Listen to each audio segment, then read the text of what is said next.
loco. Oh, so loco, loco. Àìsílẹ̀ olóngìní, ilé di ilé èkúté. Ṣebí wọ́n ní bọ́lọ́jẹ́ ọba kú oríta ò léwu, koríko.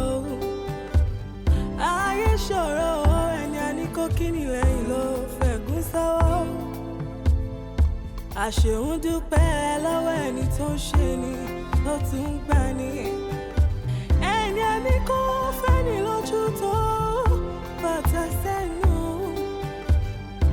Ètùmàrè gbà wá lọ́wọ́ àfojú fẹ́ ni ọ̀wá. Kò sólókò lóko.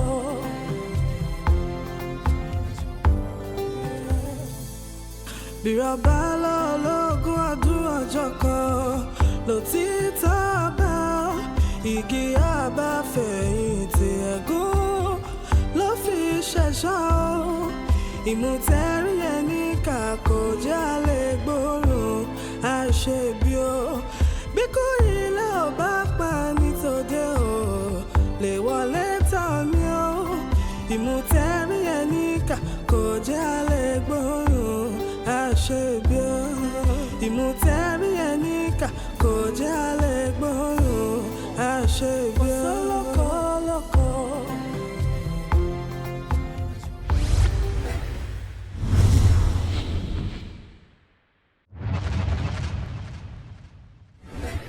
So tí bàbá ò bá kú ńkọ́? Debbie, you have a good job. Well, I was expecting him to die. Yes, and as it is, we're likely going to lose Mumsy now. That's the more reason we should focus on our own health. From investigation, Tashi, the deceased was your childhood friend. Irú kí ni wọ́n lè ṣe tẹ́ máa fi pa wọ́n? Ìbéèrè tó yẹ kẹ́ ti béèrè látijọ́ ìlú yẹn.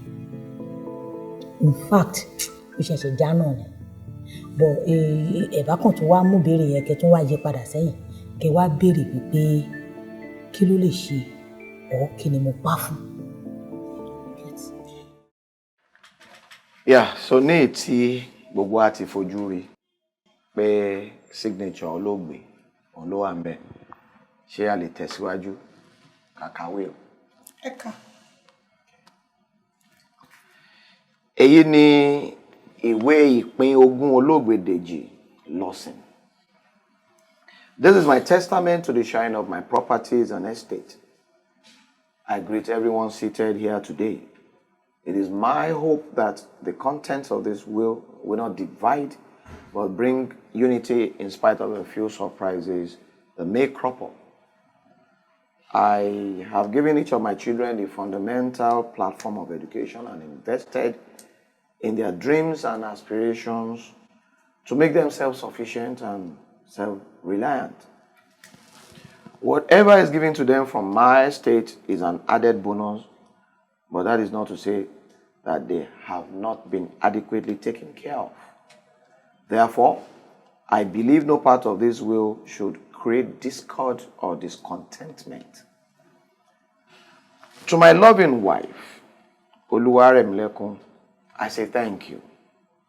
You are a rare breed and a wonderful woman. You'll be quite shocked by some of the things that will be revealed at this sitting.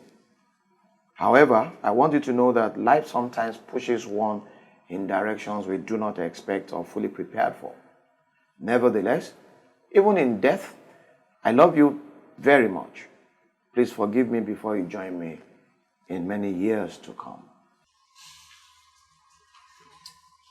I believe it was destiny that demanded I play a role in the lives of Yetunde and Laolu. Please be aware that they came to me and it was the toughest decision I had to make.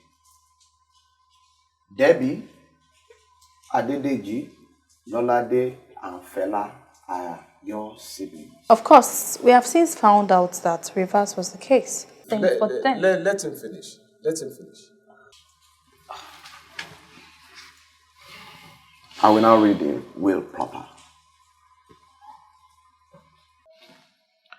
To my loving wife, Oluwaremilekun Aduke Lawson. I bequeath the amount of 60 million naira, the house we live in, the 2 apartments in Lekki Phase 1 and the duplex on Banana Island. She's also entitled to the apartment of 32 Trent Street off Brady and Grove, Houston, Texas. To my beautiful first daughter, Deborah Funmilayo Arike Lawson, I bequeath the sum of 25 million naira, the 8-bedroom apartment at 13B Wilson Drive, Victoria Island, the 4 floors office building on King's Cross Road, Ikoyi, the adjoining 2-bedroom apartment to my 4-bedroom flat on Kensington Drive, Manchester, England, as well as any 2 cars of her choice among my fleet. And to my son, Adedeji Akoni Lawson Jr., I bequeath the sum of 15 million naira, the main flat in Manchester, 2 duplexes on Arigidi Street, Lekki Phase 1, the 6 blocks of flat at 23, Femi Okono, the shopping complex at Chevron Roundabout, my personal Mercedes-Benz G-Wagon, Jeep, and any 3 cars of his choice.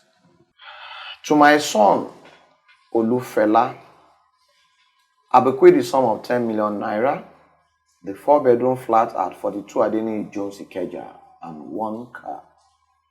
To my daughter, Lolade, I bequeath the sum of 25 million naira, the 3-block of flats at 12 Oniru Estate, and 2 cars. In conclusion, ìwé ìpín ogún olóògbé láti kà yẹn. So, do we have any reactions? Kí ló wá gbé yín wá sí Pàkúrọ̀ o? Mo gbọ́ pé Ọlá ló fẹ́ gbéyàwó. Ọba ò lè ṣe kó má lòlò. I see. Ọmọ ta ló ń fẹ́?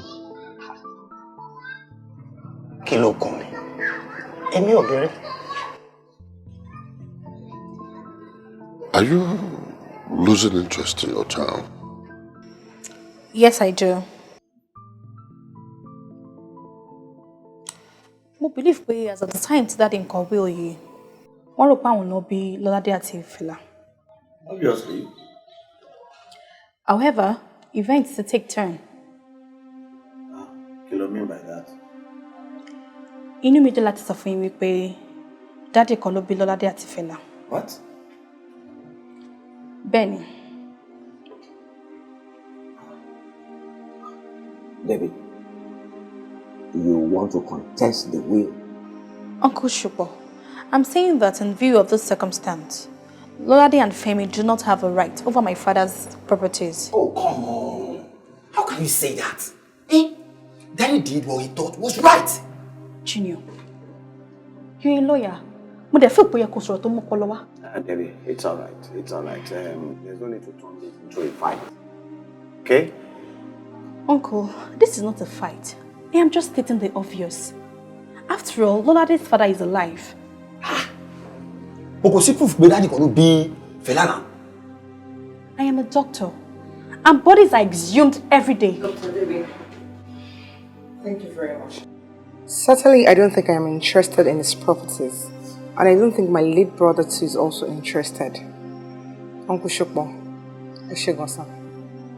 Like I stated earlier, I am not interested. I followed your Deji's instructions to the letter. Oh, come on. What's going on here? Kí ló ń ṣẹlẹ̀ níbí báyìí? I am making sure that my daddy's sweat doesn't go in vain. But he made it regardless. He did. And that was because he thought he was the one who fathered those children. So? But now we know better. So? So, we take their share. Not so fast, Debbie. It is more complicated than that. In that case, Uncle, let the court decide. What up, Uncle? What about? And who are you suing? I am suing everyone who thinks that those bastards deserve a share from my father's money.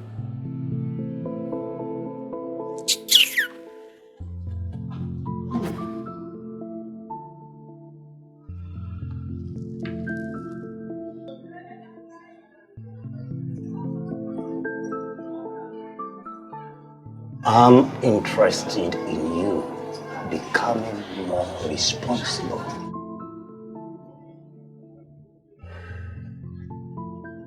But it's better off with you. Jenny, ọmọ ẹni láti mọ ẹni tó ṣú kí ilẹ̀ tó ṣú. Yeah, no more.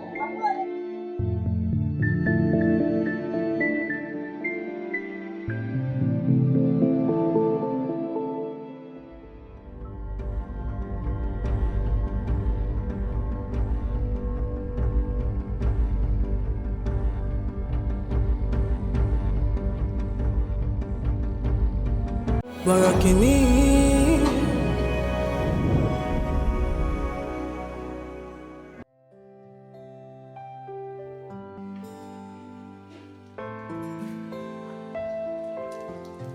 Femi.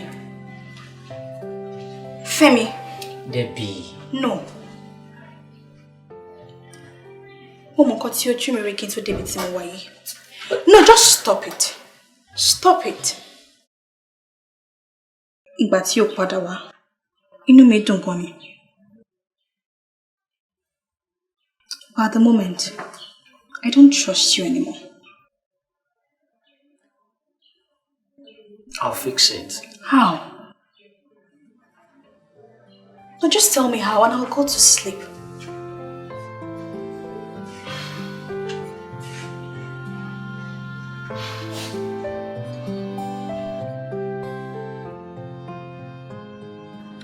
Yesterday, on Twitter, I saw an argument between two guys. Argument, Borokini. Yeah, so Lori about 24 hours electricity. Oh yes, I can do it. Yeah, that's not in the question. A lot of people feel it is unrealistic. And did you try to defend me? Sir, we are not running for the post of the president. Even if me expect polarity in opinions. Sure, me I'm thinking if we could have a poll. How does that help? A whole lot. A whole lot. Okay. Well, do it. Oh, all right then. Okay. Bow. Sure. Hi. So, About what? O sọ pé òun ní business ní whatever ogun tá bá fẹ́ pín. So, mo rò pé bóyá ká ní half share, ká dẹ̀ split it between ourselves. What do you think?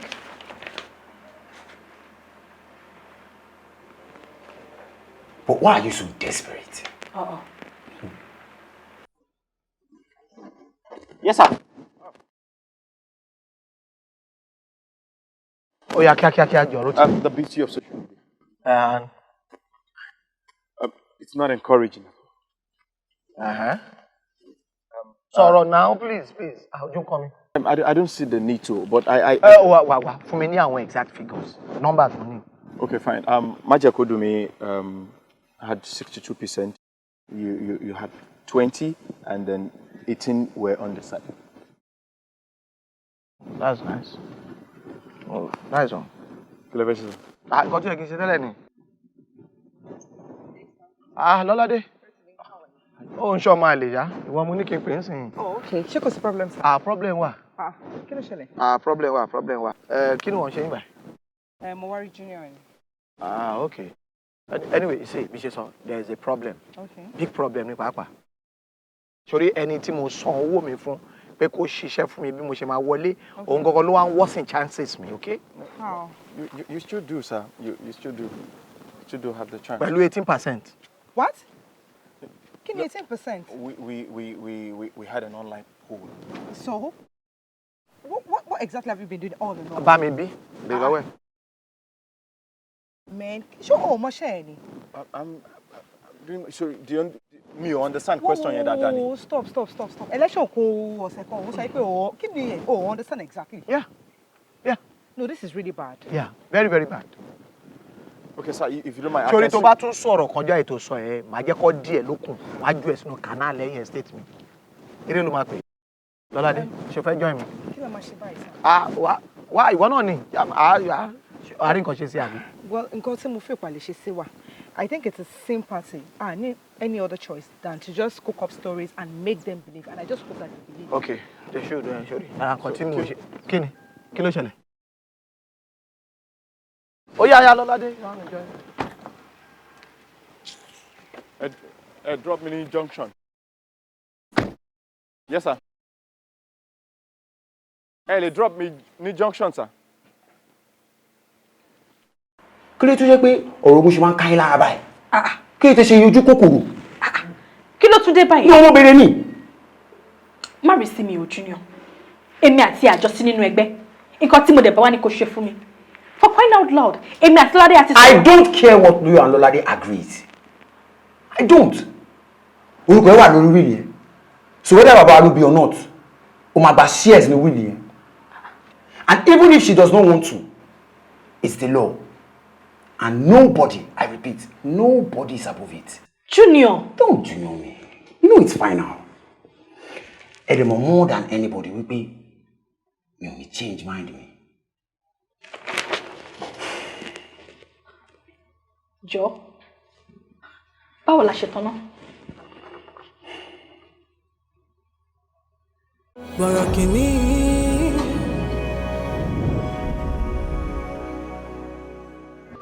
Lọ́ládé àbó orí bọ́ yẹn tó fẹ́ bá ṣẹ́ mi jẹ́ ṣá. Ẹ má bínú sí ọ̀gá, ẹ gbà mí gbogbo yẹn, ẹ má bínú sá. Thank you, Jare. Thank you so much. Ọpẹ́lọpẹ́ lára mi. Where will I have been? Irú nǹkan wá ní ẹ lè jẹ́ o. Wọ́n lè ṣe tí ó máa relate mọ́. Okay.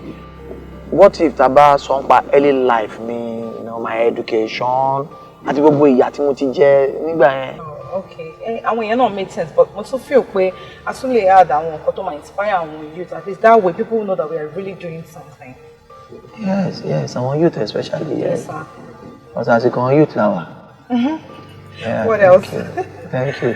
Wà imagine náà ni ẹ̀, thank you. Àwọn kan mọ̀ ń bọ̀ yẹn náà, ó kàn waste time mi ni. All right. Okay.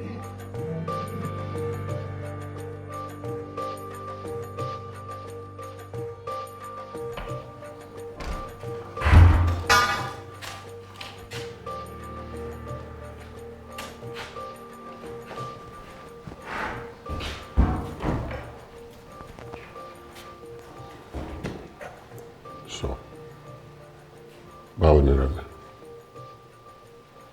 Jókòó. Gbogbo pé fẹ́ rí mi.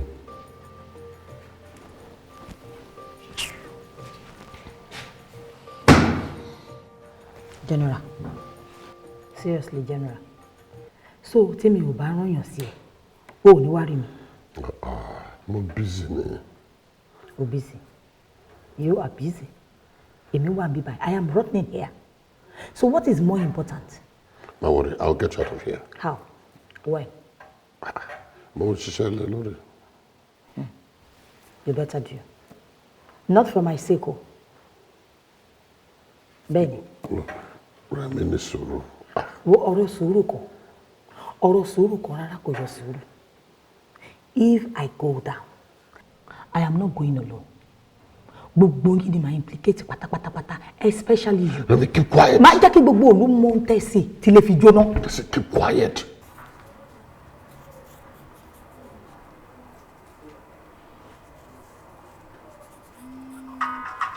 Mommy, our phone is ringing. Okay, Daniela. Who's calling?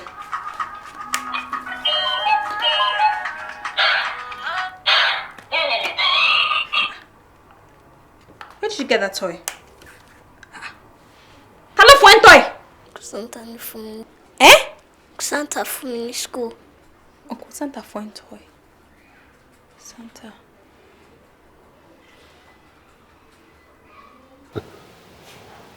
Wọ́n ṣiṣẹ́ lọ lórí ìjọ. Anyway, Shukwa is about to become the governor of the state. It's about to happen. Trust me. Oma the first person to win pardon. Yeah. And if he does not? No, I will. Oma win. Sure. Trust me.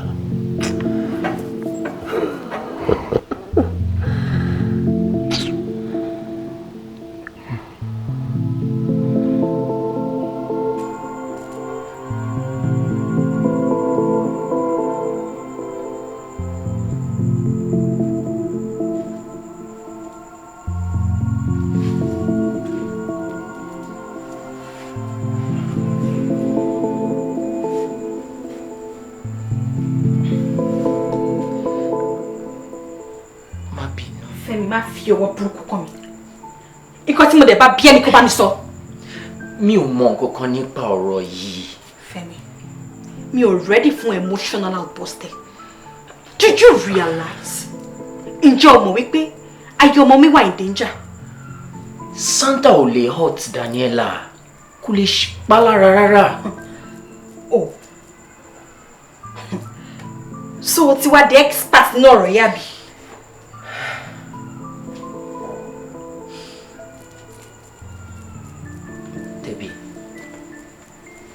Bẹ́ẹ̀ni, ọ̀rọ̀ tó wà nílẹ̀ yìí kò ń ṣe ọ̀rọ̀ tá máa gbà bí ẹni gbagba ọtí. Solution ni ká wá sọ̀rọ̀ yìí. Torí pé ọ̀rọ̀ yìí mi ò rò bóyá ó máa end any moment from now and before it gets out of hand. Obviously. I know, right?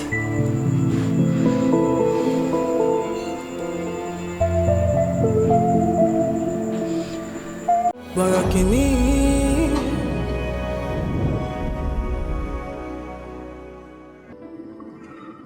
Ìṣe mọ́tò tó ń tẹ̀lé wa lánàá nìyẹn. Ó fẹ́ jọ o. Ó sọ nǹkan tó wúlò jọ kí tó dẹ jáde nínú mọ́tò yìí.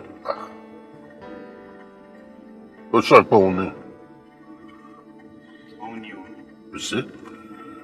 There must be something wrong then. Ọ̀dà máa fowó kún. Hello, máa fowó kún 50% àbí? All right. I'll talk to you later. Kí ló sọ sọ? Nítorí ọ̀dẹ̀ ẹ̀ ń sìn máa sọ extra.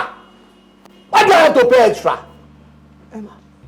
Do you imagine what my opponent will be thinking? Èmi gan mo tún sọ extra.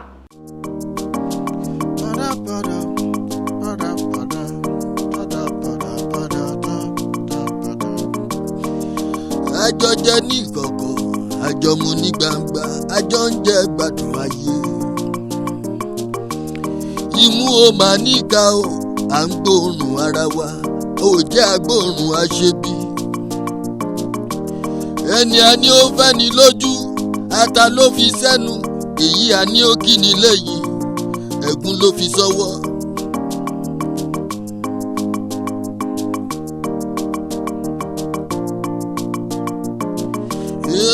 Ẹni a fẹ́ la mọ̀, a ò mẹ́ni tó fẹ́ ni, ara la mọ̀, a ò mọ̀nú. Yé o, ọ̀dàlẹ̀ ọ̀rẹ́ o.